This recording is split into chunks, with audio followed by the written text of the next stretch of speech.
আসসালামু আলাইকুম প্রিয় দর্শক, আজকে আসলে সখীপুর যে মর্মান্তিক একটা দুর্ঘটনা ঘটেছে।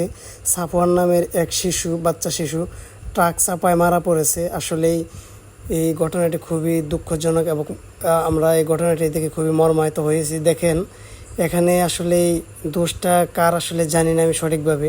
তবে দেখেন, ওই যে লাল বৃত্তের সামনে যে একটি মহিলা গেল, সম্ভবত ওই মহিলাটি বাচ্চার কোনো আত্মীয় স্বজন বা মা হতে পারে।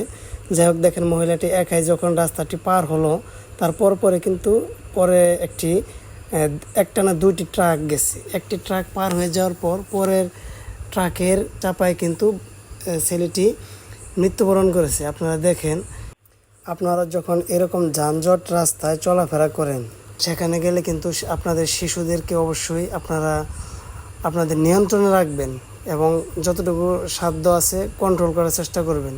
কেননা আপনাদের অসাবধানতার কারণে কিন্তু বড় ধরনের একটা দুর্ঘটনা হতে পারে। এখানে আসলে কার দোষ কতটুকু এটা আসলে বলা মুশকিল। আপনারা অবশ্যই এটা দেখেছেন যে এখানে হয়তো বাবা মায়ের একটু অসাবধানতার কারণে ছেলেটি আজ মৃত্যুবরণ করলো। ভিডিওটা আপনারা সকলে শেয়ার করবেন যেন সকলে দেখে সাবধানতা অবলম্বন করে এবং সকলের বাচ্চাকে সেফ রাখতে পারে। ধন্যবাদ।